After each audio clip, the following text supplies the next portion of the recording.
கேட்ட அந்த பெரியவர் சொன்னாரா,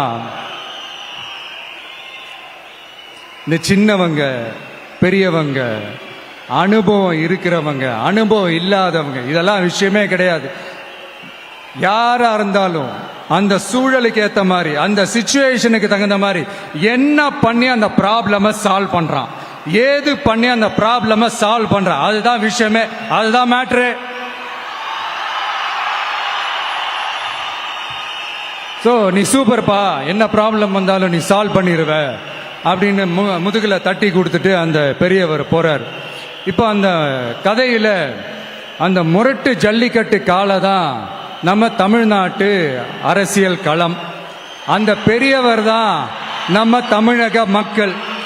அந்த பாக்கெட்டுக்குள்ள ஸ்டைலா தில்லா கெத்தா ஒருத்தன் உள்ள வந்தான் பாருங்க, அவன்தான்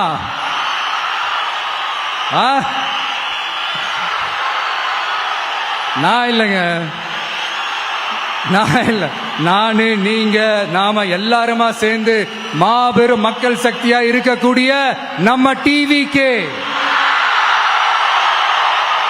அதுதான் அந்த சின்ன பையன்.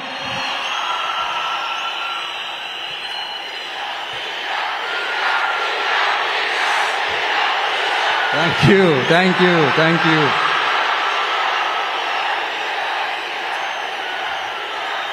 மக்களை நேசிக்கிற ஒரு நல்ல தலைமை இல்லாததுனால இத்தனை வருஷமா வேற வழி இல்லாம ஸ்டாலின் சார் கொடுத்த அந்த பொய்யான வாக்குறுதிகள் எல்லாத்தையும் நம்பி ஏமாந்த நம்ம மக்களுக்கு சரியான நேரத்தில் ஒரு வெகுஜன மக்கள் இயக்கமா வந்தது தான் நம்ம டிவிக்கு.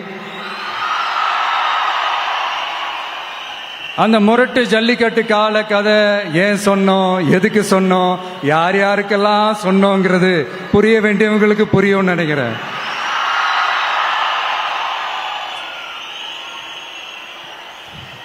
இப்போ நாம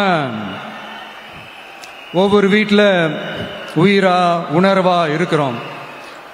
ஆனா நான் உங்க எல்லாரையும் நேரில் சந்திக்கணும், நீங்க இருக்கிற ஊருக்கே உங்களை சந்திக்கணும் அப்படின்றதுதான் எனக்கு மனசுல இருக்கிற ஒரு பெரிய ஆசை. ஆனா அந்த சிச்சுவேஷன் ஒரு எதிர்கட்சியா இருந்து கேள்வி கேட்டுட்டு இருக்கிற இந்த நேரத்தில் நமக்கு எதிராக என்ன சூழ்ச்சிகள்லாம் நடக்குதுன்றது உங்க எல்லாருக்குமே நல்லா தெரியும். அதனால இப்போ உங்களுக்கு ஒரு வாக்குறுதியை கொடுக்கிறேன்.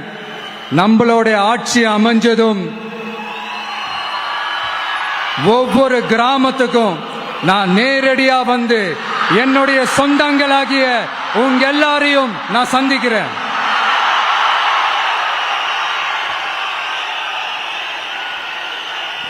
கொஞ்ச நாளைக்கு முன்னாடி நம்ம ஸ்டாலின் சார் ஒரு ஒன்று உருட்டினாரு, நீங்க கேள்விப்பட்டிருப்பீங்க. இப்ப வரப்போற எலெக்ஷன் எதுக்கான எலெக்ஷன்? நம்ம சட்டமன்ற தமிழ்நாடு சட்டசபைக்கான ஒரு தேர்தல் இல்லையா? இதே தமிழ்நாட்டுக்கும் டெல்லிக்குமான ஒரு எலெக்ஷன் அப்படின்னு சொல்றாங்க.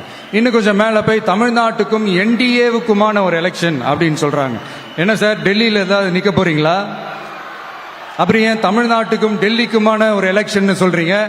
அப்புறம் இது ஏதாவது பார்லிமெண்ட் எலெக்ஷனா, பிரதமர் பதவிக்கு ஏதாவது போட்டி போடுறீங்களா? அப்புறம் ஏன் தமிழ்நாட்டுக்கும் என்டிஏவுக்குமான ஒரு எலெக்ஷன் சொல்றீங்க? எங்களுக்கு புரியலையே சார், இது என்ன லாஜிக்னு எங்களுக்கு புரியலையே. எந்த எலெக்ஷனை எப்படி டீல் பண்ணணும், எப்படி ஹேண்டில் பண்ணணும்ன்றது நம்ம தமிழ்நாட்டு மக்களுக்கு தெளிவா தெரியும். நம்ம தமிழ்நாட்டு மக்கள் மாதிரி ஒரு தெளிவான மக்களை நீங்க பார்க்கவே முடியாது. சூப்பர் கிளாரிட்டியோட சூப்பர் மக்கள் சார் நம்ம மக்கள்.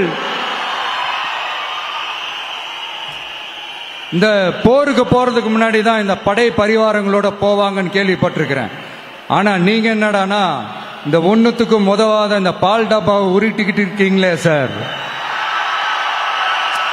உண்மையிலே இந்த எலெக்ஷன் எதுக்கான எலெக்ஷன் சொல்லட்டுமா?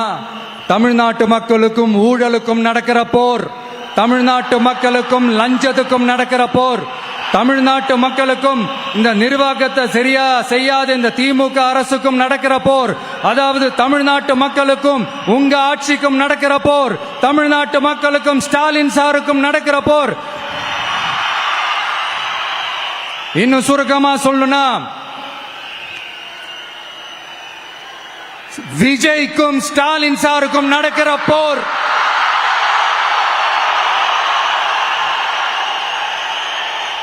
இதுக்கு நடுவுல இந்த என்டிஏ டெல்லி இதெல்லாம் என்ன லாஜிக்னே புரிய மாட்டேங்குது சார். தமிழ்நாடு தான் விஜய், இந்த விஜய் தான் தமிழ்நாடு. தூய சக்தி டிவிகேவுக்கும் தீய சக்தி டிஎம்கேவுக்கும் தான் இந்த போர். இப்படி உக்கிரமா இருக்கிற இந்த போர்ல மறுபடியும் ஒன்னுத்துக்கும் உதவாத இந்த பால் டப்பாவை உருட்டிக்கிட்டு இன்னொரு காமெடி வேற. அது என்னடானா, அவரோட ஆட்சியில தான் தமிழ்நாடு சூப்பர் ஸ்டார் மாநிலமா இருக்குதான். கரெக்ட், தமிழ்நாடு சூப்பர் ஸ்டார் மாநிலம் தான்.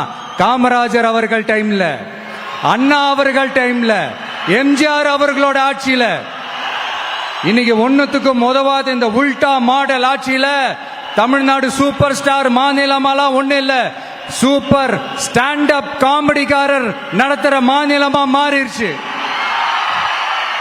மக்களே, உங்களுக்காக மட்டுமே தான் வர தடைகள், சதிகள், சூழ்ச்சிகள் எல்லாத்தையும் தாண்டி இந்த 2026 இந்த தேர்தலில் டிவிக்கு தில்லா நிற்கும்.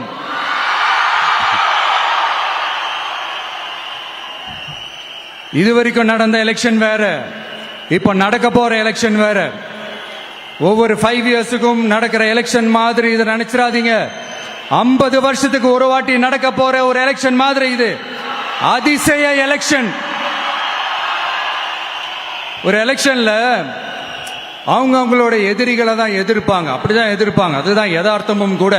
ஆனா இந்த எலெக்ஷன்ல தான் ஒட்டுமொத்தமா எல்லாருமா சேர்ந்து ஒருத்தனை எதிர்க்கிறாங்க. ஒட்டுமொத்தமா எல்லாருமா சேர்ந்து இந்த விஜயை எதிர்க்கிறாங்க. ஏன்னா இந்த விஜய் ஊழலை எதிர்க்கிறான், லஞ்சத்தை எதிர்க்கிறான், மக்களோட மக்களா நிக்கிறான். அந்த மக்கள் அவன் கூட நிக்கிறாங்க. அந்த காண்டு எப்படி, அந்த காண்டு தான் ஒட்டுமொத்தமா எல்லாருமா சேர்ந்து ஒருத்தனை எதிர்க்க காரணம். நீங்க எப்படி வேணா எதிர்த்துக்காங்க, ஆனா போட்டி 2 பேருக்கு நடுவில் உள்ளதான் ஒண்ணு. இன்னொன்னு,